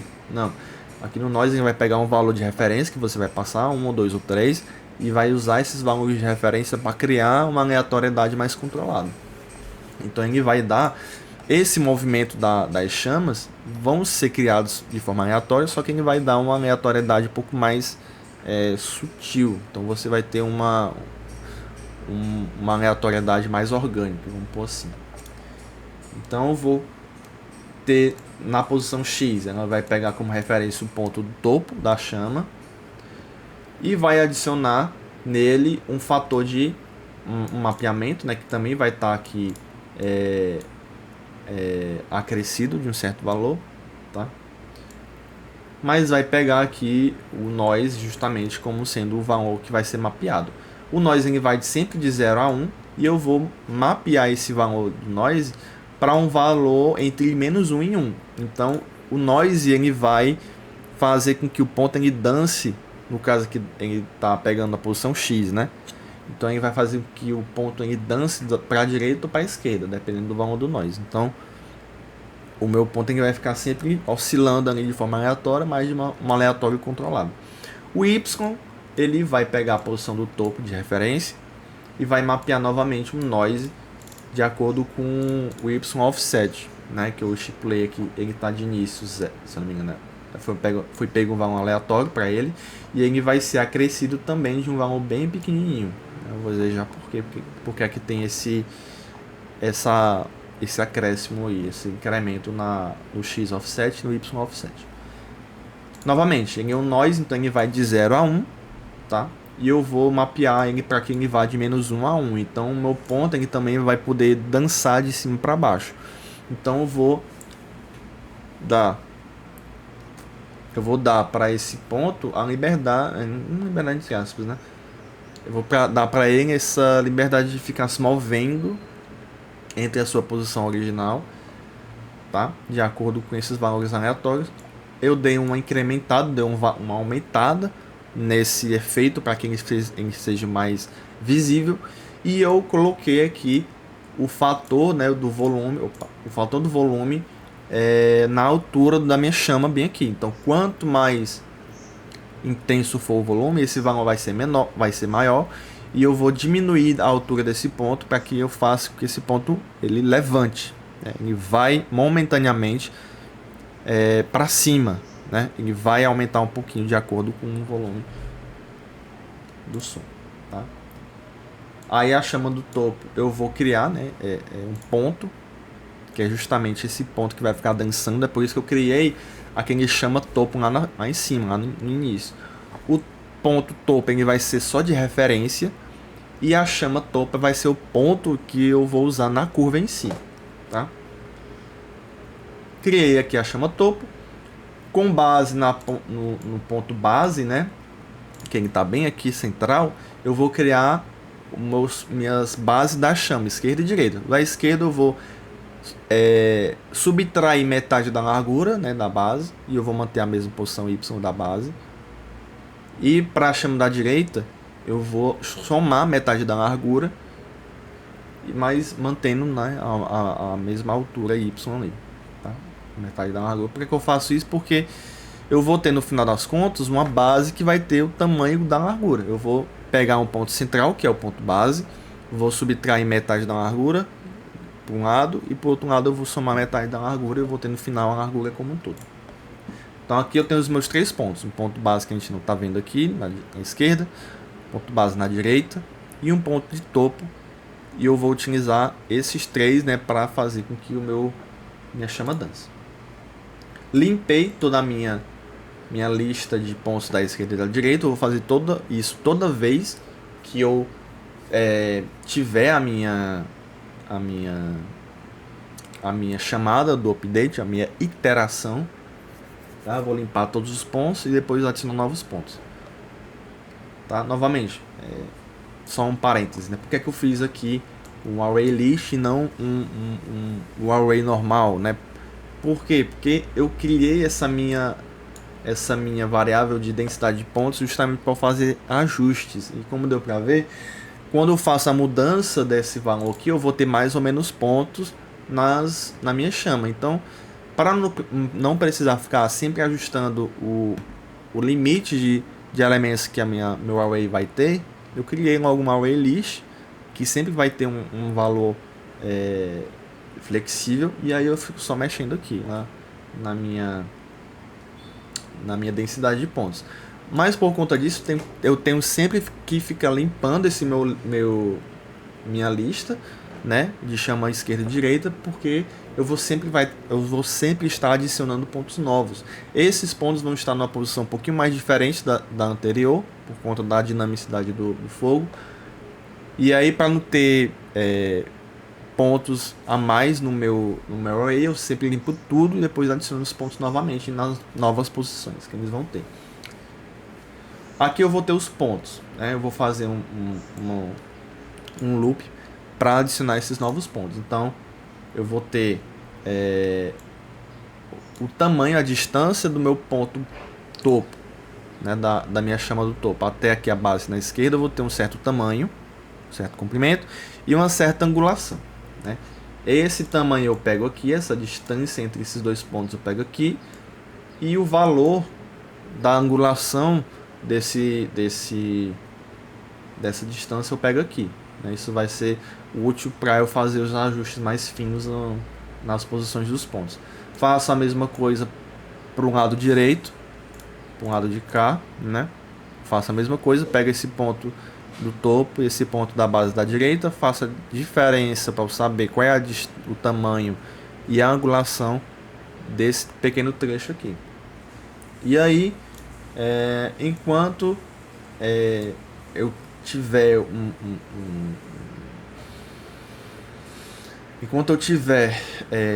pontos para serem adicionados, né, eu fiz isso aqui dessa forma.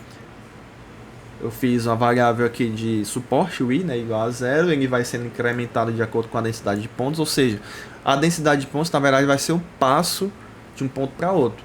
Então eu tenho uma posição inicial 0, depois eu vou ter a posição 30, depois 60, depois 90, de acordo com o valor da densidade de pontos. Enquanto esse meu valor i for menor do que o tamanho, né, dessa distância aqui, essa distância desse ponto para esse vai ter um certo tamanho, enquanto a minha variável de suporte aqui auxiliar for menor do que essa distância, eu vou sempre iterando e criando novos pontos. Então eu crio um ponto, tá? Ele vai ter a posição levando em consideração o cosseno e o seno daquele ângulo, né, da minha distância aqui, essa angulação aqui, ó, essa inclinação, tá?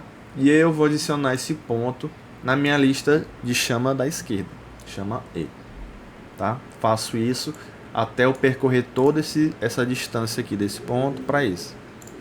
Faço a mesma coisa para o lado direito, né? Então não vou me repetir. Ele vai pegar essa distância aqui, daqui para esse ponto, desse ponto para esse ponto, usar a densidade de pontos para saber quantos pontos eu vou adicionar daqui para cá, e aí eu vou adicionar esses pontos, levando em consideração a angulação que eu tenho, a inclinação que eu tenho desse lado aqui. Depois eu adiciono aqui um x offset, né, só para dar exatamente a dinamicidade, né, da chama. Se eu tirar esses fatores, a minha chama ela vai ter essa distorção, dá para ver, ó? Os pontos eles estão distorcidos, ele distorce a minha chama, porém o noise ele sempre vai retornar o mesmo valor aleatório. É meio estranho falar isso, mas toda vez que eu executar esse código, o noise ele vai retornar um valor diferente, mas se o valor que for passado para ele for o mesmo, ele vai retornar o mesmo valor. Então ele é aleatório de acordo com cada execução, porém ele sempre vai retornar um valor de acordo com a matemática que tem atrás dele. Ele vai sempre retornar o mesmo valor aleatório para uma certa quantidade, um certo valor que é passado para ele. Então isso vai fazer com que a minha chama ela tenha os pontos que foram criados eles são aleatórios, porém como eu não estou variando o meu offset, meu x offset, né, o y offset, eu não vou mexer na aleatoriedade desses pontos, tá? Se eu tivesse usando random, né, o random aqui, a gente ia ter essa aleatoriedade acontecendo sempre, só que a aleatoriedade do random é muito mais crua, então não dá a movimentação orgânica que a gente quer. Então o noise ele sempre vai exigir que você passe um valor para ele e que esse valor ele sempre fique mudando. E aqui eu coloquei só uma mudança bem sutil, 0.01, e já é suficiente para mudar o noise, o aleatório do noise. Então eu vou ter essa dancinha entre os pontos aqui, né? Beleza? Depois eu vou desenhar a minha curva, né? Então aqui no show eu vou aplicar um push in pop só por garantia, né? Vou dar o meu begin shape. Toda vez que a gente vai desenhar uma curva, a gente precisa começar com begin shape e finalizar com end shape. E entre um e outro, eu vou adicionar os meus vértices, né? Eu vou adicionar um vértice fixo, que é no caso é o vertex, e eu vou adicionar um vértice de curva, que é o curve vertex. Eu poderia, por exemplo, em vez de usar o curve vertex aqui, eu vou adicionar só vertex mesmo, né? Porém, a minha chama é ter as pontas pontudas, né? Ia ficar bem mais poligonal, tá aí, ó, né? Então, para dar a curva que a gente quer, que exija na chama, né? Eu poderia deixar assim, mas fica muito cru, né? Não fica muito legal. Então, é interessante a gente usar o curve vertex só para dar essa curvinha, né? Não vou dizer que é o Bezier, né? Mas ele dá essa curva, né? Para chama. Tá? Esses pontos a gente só vai passar as coordenadas desse ponto. Então, o primeiro ponto que eu vou adicionar, eu vou começar a desenhar essa curva desse ponto da esquerda aqui de baixo, da base, né? Então eu vou adicionar. Ele vai pegar na minha lista de pontos da curva, né? Da esquerda eu vou pegar o primeiro ponto que foi adicionado, que foi justamente o ponto da curva aqui, o ponto E, 0,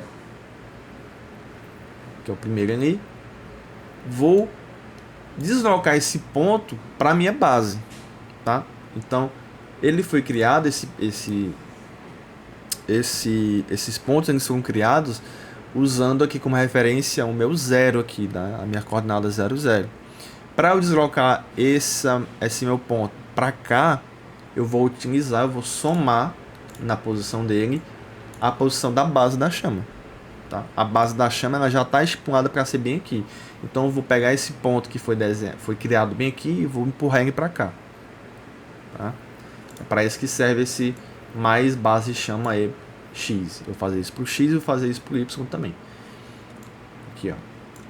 Então eu vou desenhar um vértex na posição da chama, na posição do ponto 0, no primeiro ponto que foi adicionado, e vou deslocar ele com base no meu ponto base da chama, tá? E aí aqui eu vou fazer um for só para eu desenhar de ponto a ponto.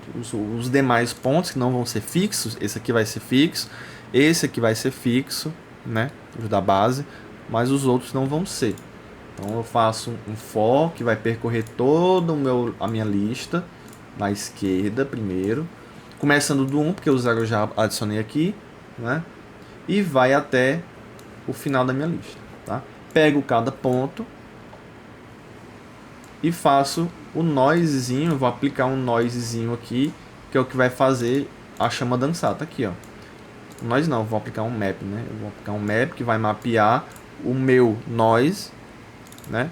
Que tá aqui, x offset, mesmo que for usado para criar o ponto, eu vou usar para desenhar o ponto aqui, para dar ainda mais dinamicidade no ponto. Adicionei aqui só um fatorzinho mesmo, esse fator aqui ele só vai aumentar a minha aleatoriedade, entre aspas, tá? E aí eu vou mapear esse noise, ele vai de 0 a 1, eu vou desenhar ele de menos 1 a 1 e vou aumentar o valor que for retornado em 30, eu vou multiplicar por 30. Vou fazer a mesma coisa para o y do ponto, ele vai também usar o offset y, né, que foi usado lá para criar o ponto. Vou aumentar a influência dele, a aleatoriedade dele, utilizando aqui esse fator de 150. Ele vai me retornar um valor entre menos 1 e 1, e esse valor eu vou aumentar, né, vou multiplicar por 50. Então a minha chama ela vai dançar mais na vertical, ela vai ter mais movimento vertical do que o movimento horizontal. Foi só uma opção minha mesma, que são valores que você pode ir ajustando e deixando de acordo com o gosto, tá?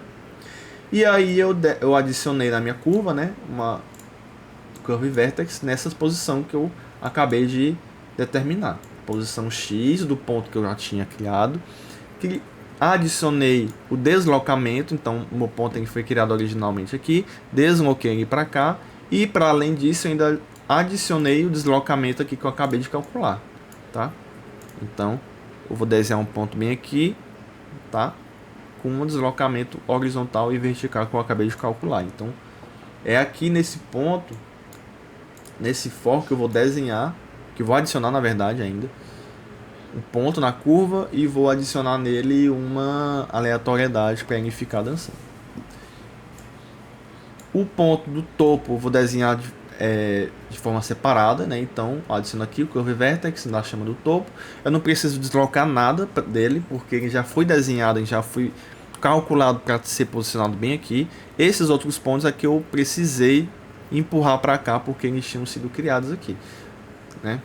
Deve existir uma forma melhor de já desenhar esses pontos aqui, mas no momento que eu fiz esse código, eu achei melhor empurrar eles para cá, e eu não achei melhor nem tentar adaptar nada, porque ia tomar mais tempo, né? E aí eu faço a mesma coisa que eu fiz aqui para os pontos da esquerda, eu faço para os da direita, porém eu vou percorrer a minha lista de pontos da chama da direita, né? Eu vou percorrer ao contrário. Aqui eu fui de 1 até o fim da lista, aqui eu vou do fim da lista até a posição 1. Por quê? Porque a minha curva ela está sendo desenhada a partir desse ponto, ela vem adicionando pontos até o topo e depois o desenho aqui e ela fecha aqui, tá? Então eu preciso eu percorri esse meu lado da esquerda do 0 até o último ponto, adicionei o ponto do topo e agora eu vou percorrer a minha lista da direita do último ponto até o primeiro. Tá? Então é por isso que eu percorro essa minha lista ao contrário, e eu vou fazer a mesma coisa que eu fiz lá em cima.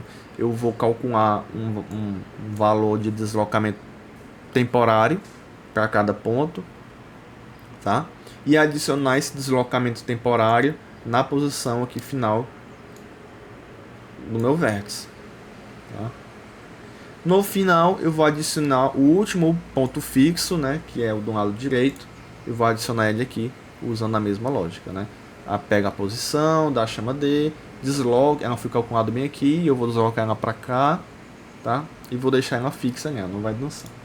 O close, ele vai deixar o meu desenho fechado, né? Eu não precisaria a priori, mas eu achei melhor deixar ele aí, tá? Só para garantir mesmo.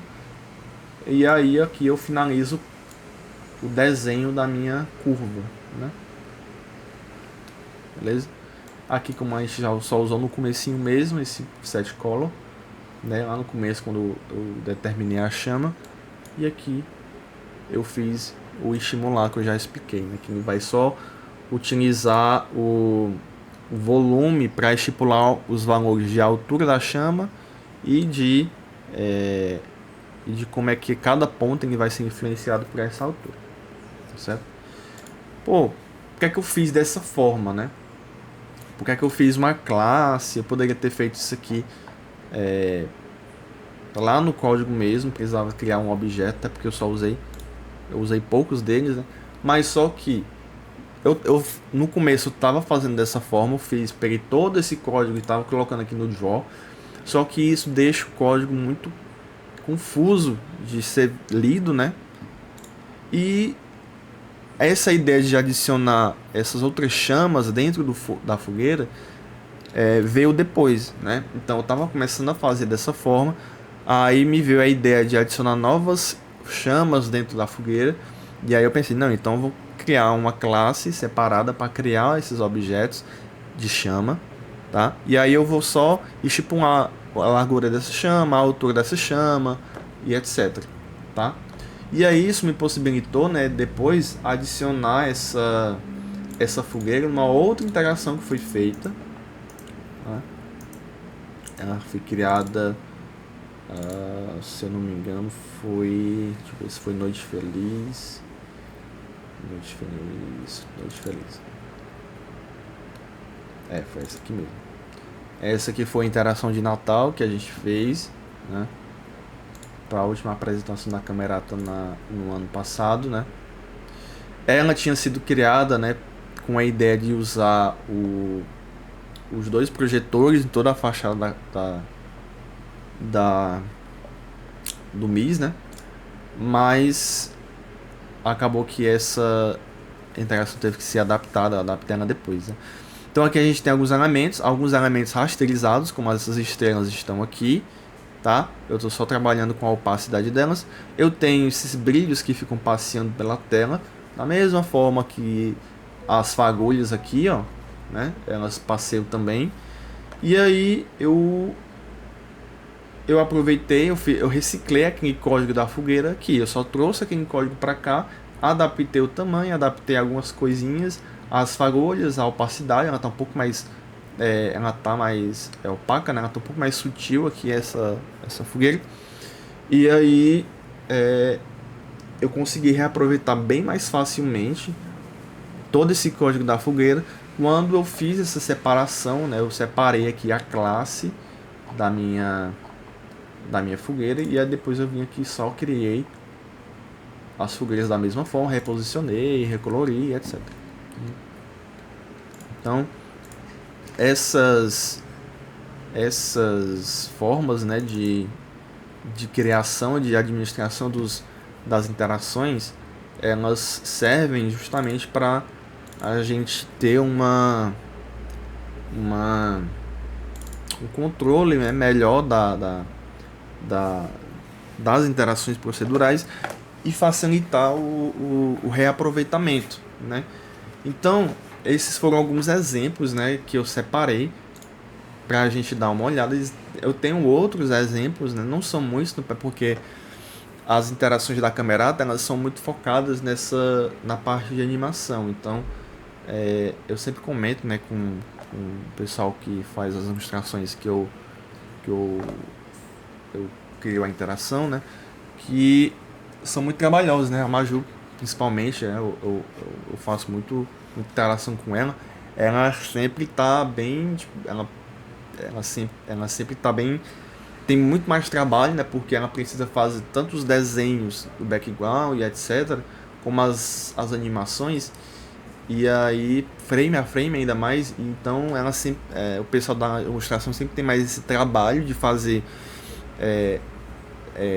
a interação mais tradicional.